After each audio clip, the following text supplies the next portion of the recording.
honored guests, members and friends of the Hancock family, colleagues and visitors to our beautiful state capitol, thank you all for coming here today as we honor one of our greatest Missourians who truly made a lasting difference on the legacy of our state, the late Mel Hancock.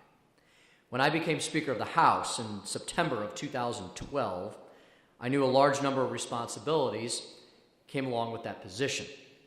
But also, I'd have the opportunity to take part in some truly amazing moments that few others had the chance to experience. Today is one such time. One of the real honors and privileges the office of the Speaker carries with it is the authority to select inductees for the Hall of Famous Missourians. I knew before my time in office that I wanted to responsibly use that privilege to honor our most deserving Missourians, individuals who truly represent the defining characteristics of the great people that make up this great state. When we talk about some of these characteristics, wisdom, honesty, integrity, diligence, and perseverance, that perfectly describes the man we are gathered here today to celebrate.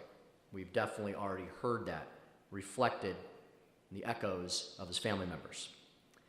He is a man that I'm deeply honored to have the opportunity to rightfully place alongside the other Missourians who have helped this state become the great state that it is now. November 6th of this year will mark 3 years since we lost the great Mel Hancock.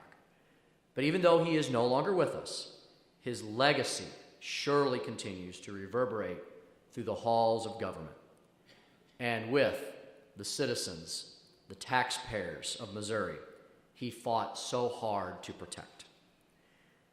As a true fiscal conservative myself, I credit him with providing vision and leadership that has helped put our state on the right path, a direction that affirmed that smaller, smarter, more efficient government truly is better, and that taxpayers know best how to spend their hard-earned wages, not government bureaucrats, not the centralized planning authority.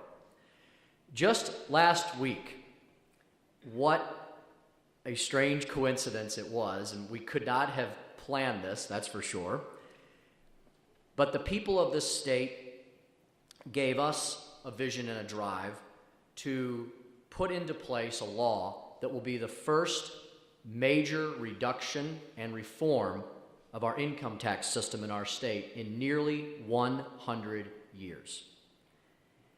We then completed a veto override for that measure, which is truly historic in nature. I have to think that Mel was looking down on us with a smile on his face as we won this important battle that will send millions of dollars of hard-earned wages back to the Missouri families, farmers, and small businesses from where it came in the first place.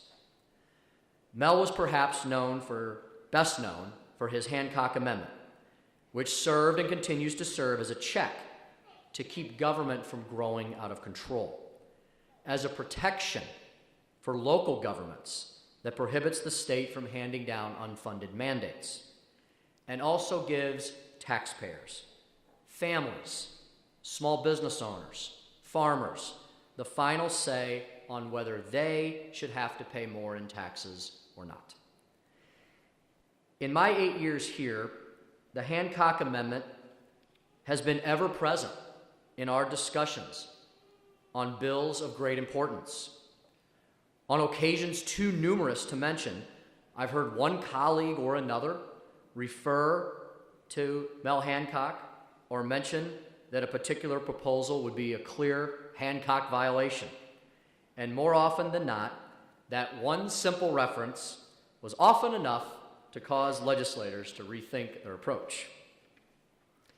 That is the lasting and undeniable influence Mel Hancock has had and continues to have on Missouri state government.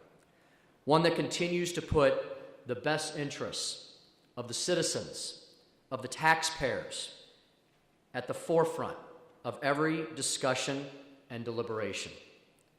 But even as important as the Hancock Amendment is to our present and future as a state, to the legacy of the great man it is named after, it is important to understand that Mel's legacy extends far beyond this very important change to our Constitution. As we've heard, throughout his life, from his time in service to his country as a member of the Air Force, to his success as a businessman carried on by his family to this very day, to his service as a 4-term congressman, Mel Hancock distinguished himself as a respected and admired gentleman who earned the friendship of most and the respect of even to those opposed to his viewpoints. I think one of the most telling things about this incredibly principled man is that he voluntarily termed himself out of office, because at the time he believed that all elected officials should be term limited. He later did something that far too few political figures are able to do when he admitted perhaps he was wrong on that one instance. It was after years of observation he came to the conclusion that government was suffering because too many good elected officials were being forced out of office.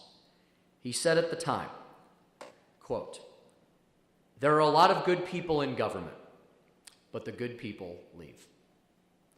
Sadly, one of the best in our state's history has gone before us. And while he will never again serve in the halls of government on earth or stand in the defense of the rights of taxpayers, his memory, his legacy, truly lives on. Today, we take an important step toward preserving that legacy in a very fitting way as we enshrine Mel Hancock into the Hall of Famous Missourians. Thank you.